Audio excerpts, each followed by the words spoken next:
Welcome to Powered by Nyame. I'm your guide and host, Grace Kunadu. This week's episode is on the matter of true love. And maybe you can tell by the smile on my face, or maybe you can't. In a moment, we'll get right into it. Before we do that, I want to let you all know, whether you have been a subscriber for some time or you're new to the channel, that we have some wonderful perks or benefits as part of our membership package. The package has 3 tiers for different kinds of membership with different kinds of benefits, for which you will be notified once you click on the membership button. More details will be there. And of course, you can always ask yours truly any questions or concerns you may have about this package. We at Power Nyame are very excited by the membership package, and we have lots of great new content coming your way. Check us out also, especially on TikTok. We're going to be migrating some of our content there while adding more different and new content over there on TikTok in shorter bites for your pleasure, enjoyment, and education. So do check us out there at Kwesi Kunadu 9. Now, to today's and this week's topic, true love. There's been a video, at least one, about the notion of love. But what I'll share with you is not simply the idea, but the actual practice and the attainment of this elusive thing referred to as true love. And so, this matter of true love is something that many of you, in fact, almost all of you, either consciously or unconsciously, have been trying to grasp and trying to get after and wanted to have in your life. It's almost as precious as water or precious as oxygen that we breathe. Now, I'm going to start the story this way. You see, when it is my time to go to the village, that is to go home to the spiritual home to which I and all of us descend and which we will return.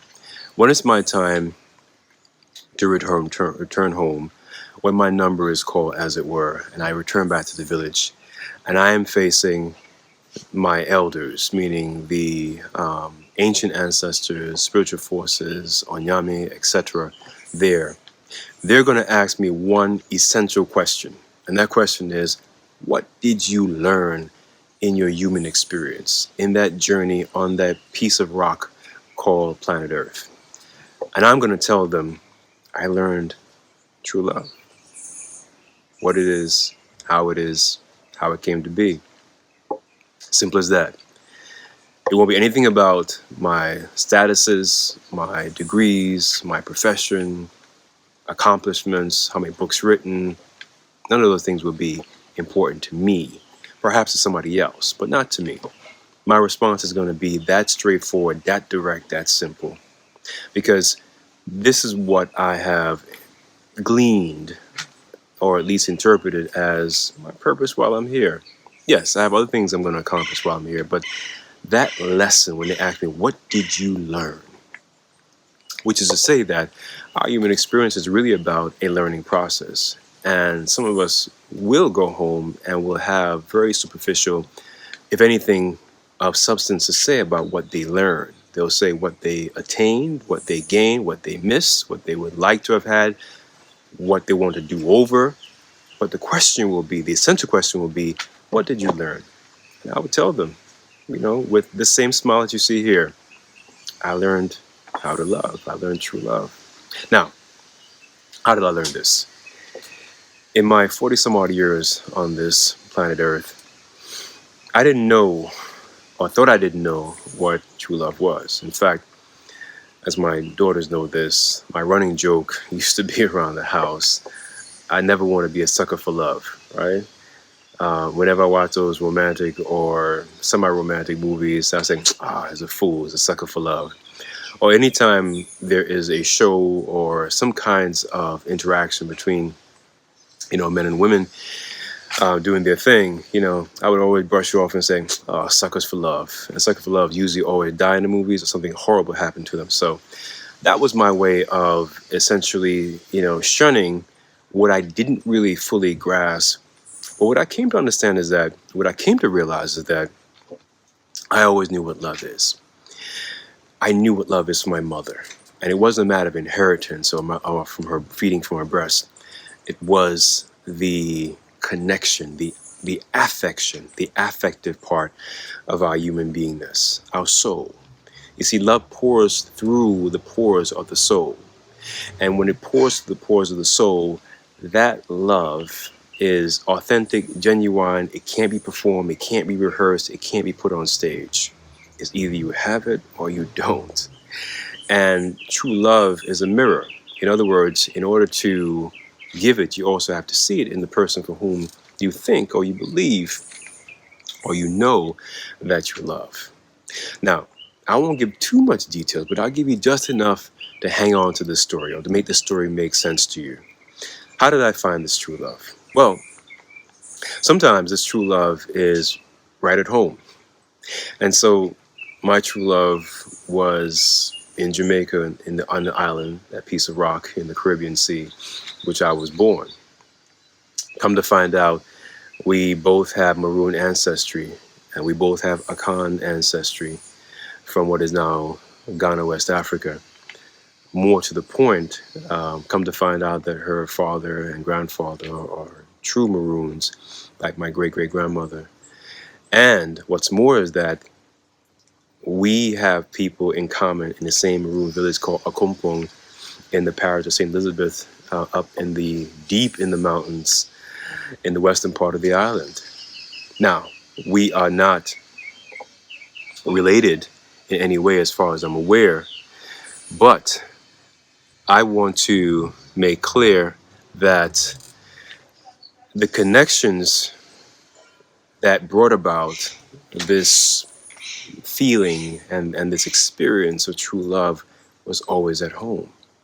Now, I've traveled around the world, throughout Europe, throughout West Africa, at least portions of West Africa, South America, Brazil, throughout the Caribbean basin, you name it. Obviously, Jamaica, Barbados, Bahamas, Trinidad, and other places throughout the century, the Americas, U.S., Canada, and other places.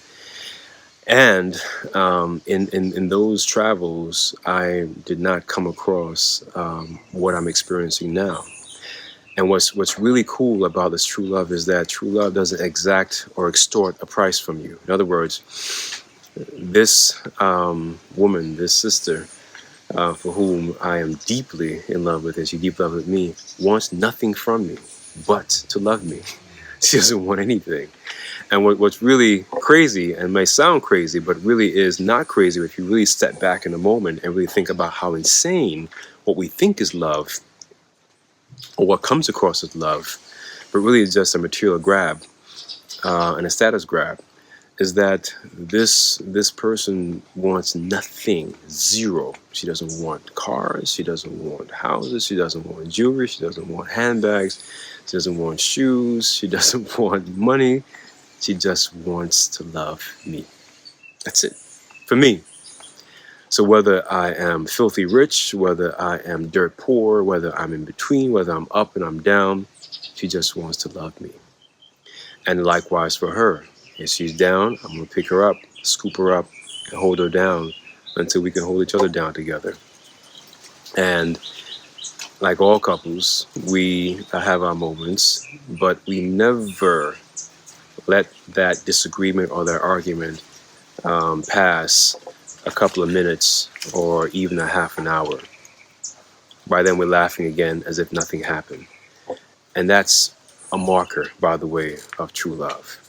As someone who holds on to an argument or the content of the argument or discussion or disagreement, and it holds on for hours, for days and weeks, that person doesn't love you.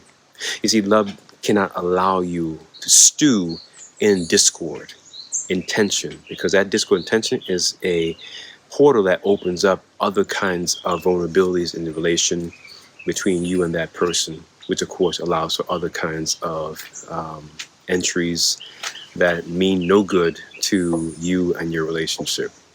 And so this is a marker and a measure of true love. Another marker and measure of true love that I've discovered being with this person, who I'll leave no name because you know who she is that, and you may see her, by the way, on one of these videos coming up, because she's also a spiritual seer, an amazing one, by the way, better than yours truly.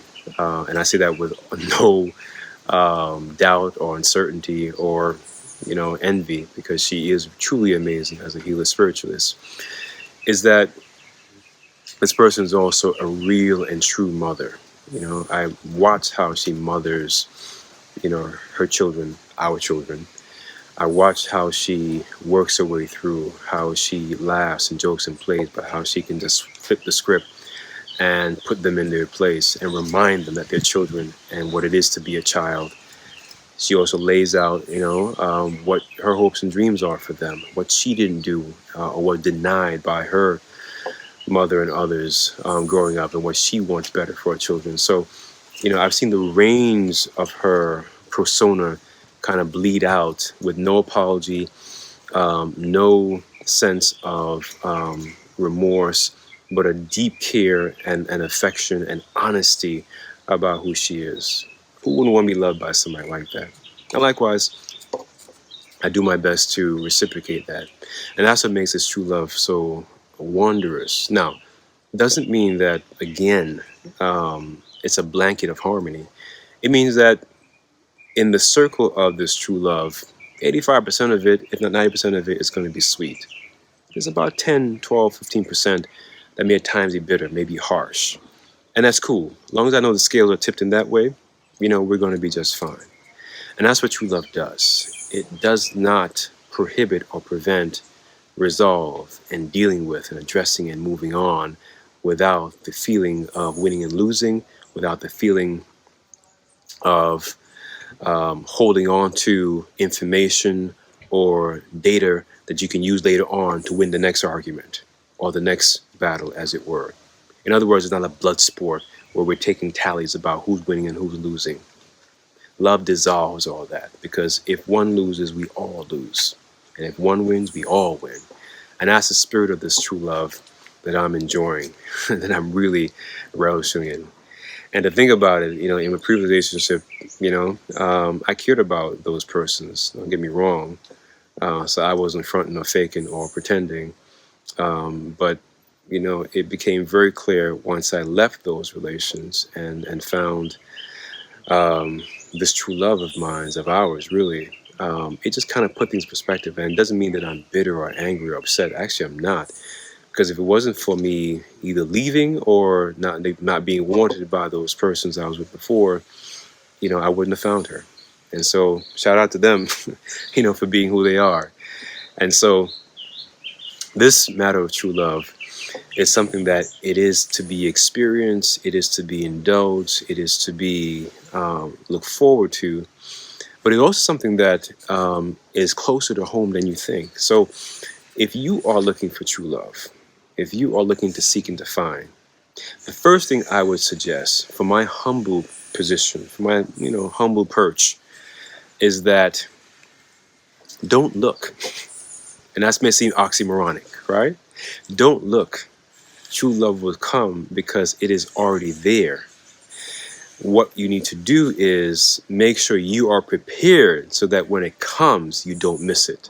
Oftentimes, the true love may have passed you on the streets, in the mall, the shopping area, in the grocery store, or another venue, visiting a friend or a friend of a friend, on a plane, and right there. In fact, I'll tell you a story. My true love, actually I bumped into her, not bounced into her. I bumped into her some years ago over at Dunsville Fall in northern part of Jamaica by Old Cheerias. And I don't remember it clearly, but as we're talking, some of these memories sort of jump back. And come to find out, we bumped each other, and I simply said, "Excuse me." And then, she went on her way, I went on my way, and that was it. So true love is always there. And sometimes, as I've learned, from her and her dad, is that love is married, meaning that it is sometimes with somebody else. So if you're looking for him, if you're looking for her, either one may be with somebody else, right? Because one that loves you is going to what? Attract people to that love. not necessarily to them, but to the love that they exude that's in them, right? They'll attract other people. So they may be dating, they may be married to another person. So that's why love is always married. I mean, it's always there with someone in most cases, right? However, as it's true with me and bumping into my true love some years ago and not realizing it, is that things have to happen whereby that true love, right, will come back again. And that's why I'm saying one has to be more prepared. So rather than go out and look for it, be prepared for it because it will cross your path again. And when it crosses your path, make sure that bump turns into a conversation. Make sure a conversation becomes something else. And of course, there is no script or miracle or magic or formula here. It isn't. Because love is hard. Finding it, discovering it, holding on to it, it's not easy. But when it is true love, it will work itself out, right? It will work for you. It will show you. It will fight for you. And so I remember one time I was about to leave the house of my true love, and she grabbed my bags and said, "You're not going anywhere." And sort of, pushed me hard, thumped me in my chest and said, "I love you and you're not leaving." And I smiled inside and smiled outside, and gave her a big hug and kissed her up and said, "No, I'm not leaving." Dropped my bags, canceled my flight, canceled my Uber, and said, "I'm not leaving." Yeah, I said, "I'm never going to leave you." That's what true love does, is that even when we have those rough patches, that 10 to 12% of bitterness, of harshness, and we're like, "Look, man, maybe it's not for me, maybe it's not working out." Love will fight for itself and it'll fight for you, but you have to recognize that that's love, right? Someone allows you to leave, that's not love. Someone who fights for you to not leave, and they're not about the things you have or what you can do for them, that's true love. These are other markers, by the way, right? So I'm here simply to give you a testimonial about true love. People say true love can't be found. True love is in the past. That stuff is fairy tale. It's not. It's not fiction. Because if I'm fiction, then we're all fiction, right? And some fiction can be true because fiction is based on reality, right? So in this reality of true love, I can tell you for sure that it is real. It is there. It is discoverable. It is attainable, and it can grow even further because we just started. And so over the next 50 years, we're going to ride this out and grow even deeper, stronger, and more, as a family, and take it from there. So for Powered by Nyame, I've been your guide and host, as my mom would call me, Rayan, or in the professional world, Kwesi Kunadu. And to remind you that hop over to TikTok at the @ Kwesi Kunadu 9. Check out the new content and some of the old content over there. Some of it perhaps remix. A lot of it's going to be new, different, an expansion of it. But also don't feel left out because I'll also be staying here on YouTube through the membership package, offering a lot of great benefits and perks, including new content here as well. So do stay tuned, but also check us out over there as well in terms of the different and new content that's coming your way. And also drop us a line, put your suggestions, ideas, topics for shows in here, collaborations, other kinds of engagements that we can do, virtually. And so for Powered by Nyame once more, I have been your guide and host. Looking forward to your next episode. Until then, stay well.